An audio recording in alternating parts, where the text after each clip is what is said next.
자, 오늘부터 연립 1차 부등식을 해보겠습니다.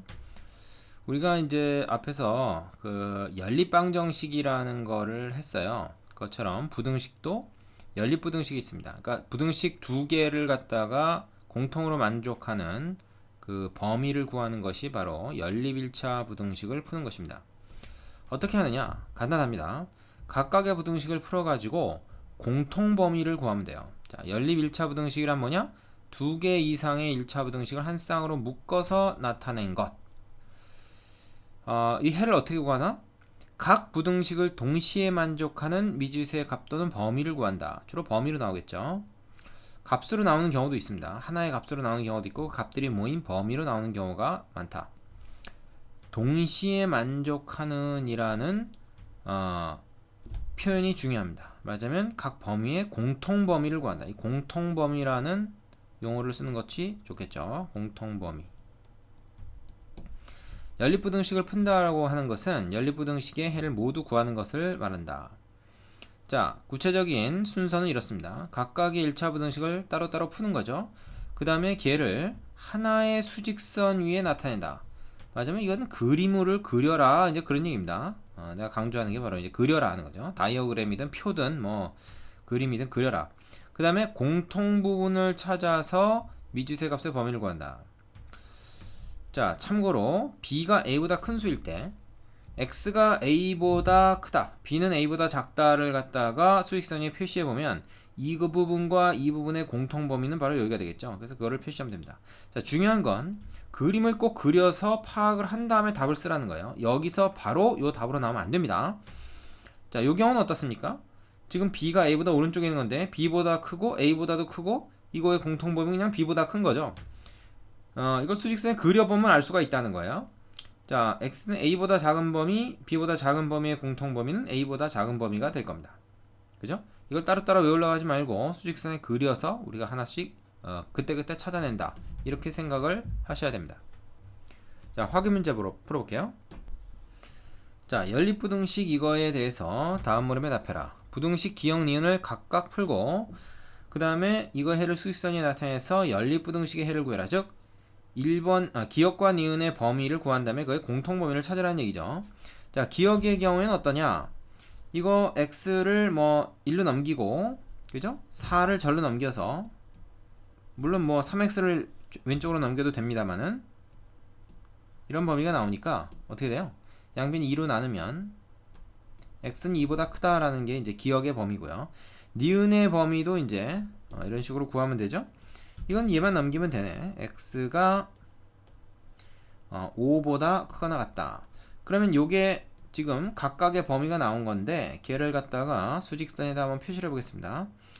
뭐 0은 표시 안 해도 그만인데 마이너스 2보다 크다? 마이너스 2가 여기 있고 그거보다 크다니까 이거 칠하지 말고 이렇게 오른쪽. 그 다음에 요건 뭐야? 5보다 크거나 같다. 그러니까 어떻게 됩니까? 5는 한 이쯤 있겠죠? 이거 칠하고 요거보다 크거나 같다니까 역시 어떻게 됩니까? 오른쪽으로 가는 거죠. 오른쪽으로. 그러면 이 빨간 거 두 개의 공통 범위를 구해라. 그러면은 그 공통 범위는 바로 여기가 됩니다. 5까지 포함이 되겠네요. 그죠? 5도 공통 범위에 들어가죠. 따라서 이거의 연립방정식의 해는 x가 5 이상이다. 이렇게 써주시면 되겠습니다. 쉽죠? 개념 2번으로 가겠습니다. 자, 다음은 복잡한 연립부등식의 풀이가 되겠는데요. 괄호가 있는 경우, 계수가 분수 또는 소수인 경우, 이런 거 다 뭡니까? 우리가 연립방정식에서 공부했던 요령들이죠. 괄호가 있을 때는 분배법칙을 이용해서 괄호를 풀고 동류한끼리 정리하는 푼다. 그 다음에 계수가 분수 또는 소수일 때는 계수를 정수로 만든다. 어떻게 정수로 만듭니까? 분수일 때는 분모의 최소배수를 양변에 곱하면 되고 소수일 때는 10의 거듭제곱을 곱하면 되죠. 그죠? 여기 요령이 나와 있네요. 자, 확인 문제 한번 바로 풀어보겠습니다. 얘 같은 경우는 이제 괄호가 있는 거니까 전개를 해서 3x-6 우변은 2x-3이 있고 얘 1로 넘겨서 x 1로 넘겨서 6이 넘어가니까 이렇게 되겠죠. 이게 이제 첫 번째 부등식의 범위가 되고 두 번째 부등식의 범위는 이거 같은 경우는 이제 일단 뭐 이항을 하기 전에 양변에 똑같이 10을 곱합니다. 10을 곱하면 7x 플러스 10 되고요. 부등호만 바뀌지 않죠? 3 되고. 그래서 7x가 마이너스 7 이상이다가 되니까 양변 7로 나눠서 x가 마이너스 1보다 크거나 같다 이렇게 됩니다. 그럼 이 두 개의 공통 범위를 수직선에서 구해라. 반드시 그려서 찾아라 그랬어요. 그려서. 자, 3보다 작다? 어떻게 됩니까? 3이 있으면 3보다 왼쪽 쭉 가고, 그 다음에 마이너스 1보다 크거나 같다? 마이너스는 여기쯤 있겠죠. 경계가 포함이 되니까 이걸 칠해야 됩니다. 등호 포함되어 있죠. 마이너스 1보다 크니까 오른쪽으로 이렇게 합니다. 오른쪽으로. 그럼 이 두 개의 공통범위라는 것은 어디예요? 바로 여기죠. 그래서 답은 어떻게 써야 돼요? 마이너스 1, 그 다음에 3, 4이다. 근데 마이너스 1에는 등호가 붙는다. 이렇게 써주시면 되겠습니다. 이게 답이죠. 자, 두 번째. 얘 같은 경우는 이제 위에 있는 거 전개를 해야 되겠죠. x 플러스 1, 이쪽은 2x 플러스 6이다. 그러면 얘가 1로 넘어가면 x, 넘어가면 마이너스 5가 되죠. 이게 이제 첫 번째 부등식의 해가 되겠고요. 두 번째 거는 양변에 6을 곱해야 되겠네요. 2와 3의 최소 공배수 6을 곱하면 얘는 3x, 얘는 6을 곱하니까 8, 그 다음에 얘는 6을 곱하니까 2에서 4x가 되겠습니다. 그럼 넘어가면 x 마이너스 8보다 크다 이렇게 범위가 나오죠. 그럼 이거의 범위도 역시 수직선을 그려서 그림으로 찾는다. 마이너스 5보다 7에서 오른쪽, 그 다음에 마이너스 8보다 이것도 오른쪽이네, 그죠? x가 더 큽니다. 그래서 마이너스 8보다 또 오른쪽. 그럼 이거 두 개 공통 범위는 어디가 되겠어요? 여기가 되겠죠. 그죠? 그래서 답은 뭐라고 쓰면 됩니까? 이 경우는 그냥 마이너스 5보다 x가 크거나 같다 이렇게 해주시면 되겠습니다. 자, 요령 아시겠죠? 세 번째로 가보겠습니다. 자, 개념 3번은 요런 꼴의 부등식의 풀이다. 원래 연립부등식은 이렇게 두 개로 나와야 되지만 얘가 합쳐져서 이렇게 나오는 경우도 있습니다. 이 방정식에서도 그렇게 됐었죠. 방정식에서도 원래 두 개가 나와야 되는데 이렇게 되는 경우가 있었어요. 근데 방정식은 이렇게 두 개, 이렇게 두 개 묶어도 되고, 뭐 이렇게 두 개, 이렇게 두 개 묶어도 되고, 뭐 이렇게 두 개, 이렇게 두 개 묶어도 되고, 어떻게 묶든지 두 개씩을 만들기만 하면 됩니다. 짝지어서. 그런데 부등식은 그렇지가 않아요. 부등식은 반드시 가운데 있는 거 있죠? 반드시 가운데 있는 거를 끼워서 요렇게 한번 풀고 요렇게 한번 풀고 그렇게 두 개의 부등식으로 연립을 해야 됩니다. 가운데 있는 걸 끼워서 얘를 갖다가 얘나 얘로 풀지 않도록 주의한다. 그러니까 그 방정식처럼 이 부등식도 이렇게 따로따로 하지 않도록 합니다. 왜냐하면 이렇게 하면 B하고 C가 누가 더 크든지 말든지 관계없이 그냥 A만 제일 작으면 된다라는 게 돼서 원래의 부등식하고 의미가 똑같지가 않습니다. 이게 지금 원래 부등식은 A, B, C 순으로 커진다인데 그러니까 B가 A보다 크고 C는 B보다 크고 뭐 C가 A보다 크다는 의미인데 이거는 B와 C 사이에 어떤 대소관계를 얘기를 안 하고 있는 상황이 돼요. 그래서 얘를 이걸로 바꾸면 안 됩니다. 얘도 마찬가지죠. C가 제일 크기만 하면 되는 거지 A와 B 사이의 관계가 여기는 없어야 사실은 B가 A보다 커야 된다라는 정보가 필요한데 그래서 그러한 그 정보가 여기선 감춰지기 때문에 이런 식으로 풀지 않고 반드시 이렇게 가운데 있는 B를 끼워서 연립을 따로따로 하도록 합니다. 요게 이제 연립방정식하고 연립부등식이 좀 다른 점이라고 봐야 되겠죠. 부등식의 특성 때문에 그렇습니다. 그죠?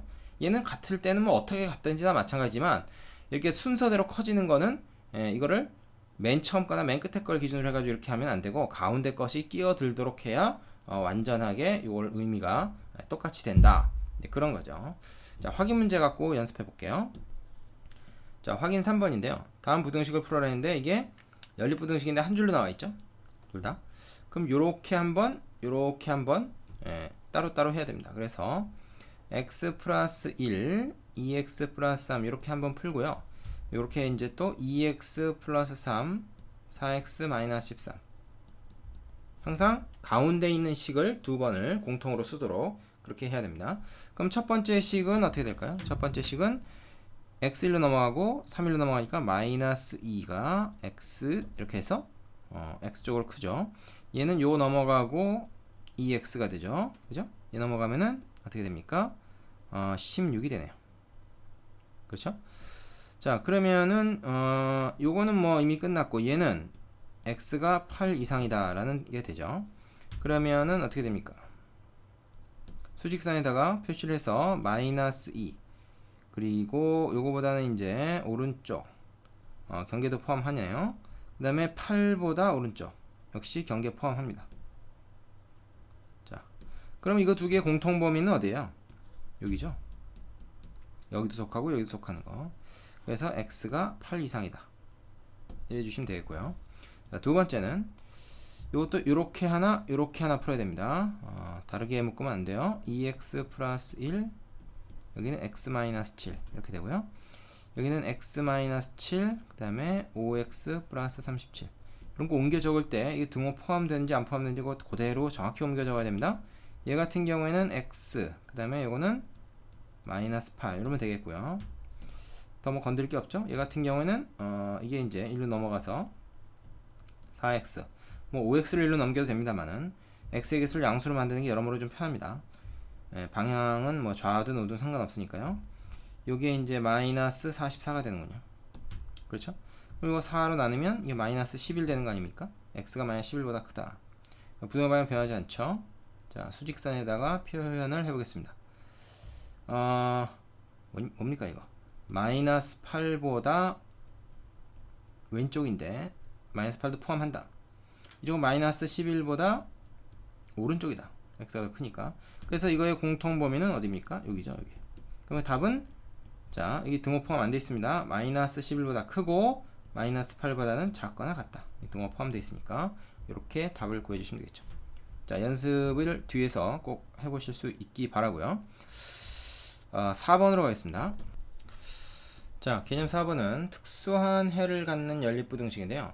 해가 한 개인 경우와 해가 아예 없는 경우 이런 경우를 지금 우리가 가끔 만나게 됩니다. 해가 한 개인 경우는 뭐냐면 예를 들어서 x가 a 이하이고 또 x가 a 이상이다 그러면 이쪽 범위하고 이쪽 범위인데 공통되는 범위가 딱 a가 하나밖에 없는 경우가 있어요. 이럴 때는 부등식이긴 하지만 그 해가 딱 하나의 값으로 나옵니다. 범위로 나오는 게 아니라 하나의 값으로 나오게 되죠. 이것도 역시 수직선에다 그려보면 우리가 찾을 수 있는 내용이죠. 그 다음 해가 없는 경우 이건 이제 각각의 부등식을 연립했을 때 공통 부분이 없는 경우가 되겠습니다. 예를 들어서 x가 a 이하 또 x가 b보다 크다 이렇게 되어 있는데 a가 왼쪽에 있고 b가 오른쪽에 있어서 수직선 위에다 이제 이 범위를 표시해 보면 이렇게 각각 따로 노는 경우가 있어요. 그래서 얘하고 얘는 공통 부분이 없죠. 이럴 때는 해가 없는 겁니다. 또 위와 비슷한 경우를 하더라도 a 자체가 어느 하나에만 포함되고 하나에는 포함되지 않는다 그러면은 역시 두 개의 공통 부분은 하나도 없다 이렇게 되겠죠. 이때는 해가 a가 아니라 해가 없는 겁니다. 자, 세 번째는 x가 a보다 왼쪽 오른쪽인데 이 경우는 뭐야? 둘 다 등호가 없죠. 그럼 당연히 a가 여기도 포함 안 되고 여기도 포함 안 되니까 공통 범위에도 포함이 안 됩니다. 둘 중에 어느 하나에만 포함이 돼도 안 되고요. 둘 다 포함되어 있는 이런 경우에만 a가 해가 되는 것이죠. 되겠습니까? 자, 그래서 여기 예가 좀 나와 있는데 구체적인 예를 보면 이거 풀었을 때 이렇게 요거 풀었을 때 이렇게 나오니까 수직선 위에다 표시해 보면 마이너스 2만 이 두 범위에 공통으로 들어가는 게 되죠. 그래서 해가 x 이퀄 마이너스 2 이렇게 마치 방정식처럼 하나의 근으로 나옵니다. 해가 없는 경우도 얘가 하나 나와 있죠. 뭐 이거 보면 알 겁니다. 그래서 이렇게 각각 따로따로 놀고 공통 부분이 없을 때는 해가 없는 것이죠. 확인 문제 보겠습니다. 자, 확인 4번. 다음 연립부등식을 풀어라 했는데 1번을 보니까 얘 1로 넘어가서 2x가 8 이하다. 마이너스 8 이하다. 이렇게 되죠. 그 다음에 두 번째 거는 어떻게 됩니까? 이거 좀 정리하면 6x를 절로 넘기는 게 좋겠네요. 그럼 3x가 되고요. 이렇게 해서 25가 나오니까 마이너스 25에서 마이너스 12가 되겠지. 그럼 양변 3으로 나누고 그러면은 얘는 뭡니까? 뭐 좌우 바꿔 써도 되죠? x 쪽으로만 향해 있으면 되니까요. 큰 것이. 그러면 마이너스 4보다 x가 크거나 같다. 이제 이런 게 되고요. 요거 방향이나 이런 거에 좀 주의해야 됩니다. 잘 실수하지 않도록 잘해야 돼요. 이 같은 양변 2로 나누기만 하면 되니까 이렇게 되겠죠. 자, 그러면 한번 수직선에서 생각을 해보자고. 마이너스 4를 기준으로 해서 위에 거는 요거 기준으로 해서 왼쪽이죠. 얘는 뭡니까? 똑같이 요거 포함하고 뭐예요? 오른쪽이죠. 그럼 공통범위라는 것은 x 이퀄 마이너스 4라는 값 하나밖에 없는 거죠. 요게 답이 됩니다. 꼭 범위로 안 나오죠. 이런 경우엔. 자, 그 다음에 두 번째 것도 뭐 어떻게 하면 되겠습니까? 얘는 뭐 이것만 넘어가면 되니까 3x가 6 이상. 그럼 이거 한 번에 그냥 풀면은 x가 2 이상이다 라는 범위가 나오고, 두 번째 부등식은 이걸로 넘어가서 x가 되고 이쪽은 마이너스 1 이렇게 되죠. 그러면 이것도 뭐 이걸로 그냥 끝났네요. 자, 봅시다. 마이너스 1, 2를 일단 표시를 하고 2보다 오른쪽입니다. 포함해서 마이너스 1보다 왼쪽이에요. 마이너스를 포함해서. 그럼 어떻게 돼요? 여기가 공통 부분이 없죠. 그래서 이거는 해가 없다 가 답이 됩니다. 되시죠? 자, 그래서 연립부등식에서는 특히 이 수직선 위에다가 x의 범위를 표현해 보는 것. 수직선 위에다 x의 범위를 표현을 해서 찾는 것. 이게 되게 중요합니다. 1차 부등식 같은 경우에는 딱 보고서 그냥 이거 수직선 꼭 그리지 않아도 되겠다 생각할 수도 있겠지만, 나중에 가서 이제 이게 2차 부등식도 나오고 좀 이제 복잡해지면은 이 수직선에다 그리지 않으면 풀 수가 없어요. 그래서 꼭 수직선에다 처음부터 그려서 푸는 습관을 들여야 됩니다. 되시죠? 자, 여기까지 하고 일단 잠깐 멈췄다가 뒤에 유형 문제 꼼꼼하게 또 한번 살펴보도록 하겠습니다. 일단 여기서 잠시 쉬겠습니다.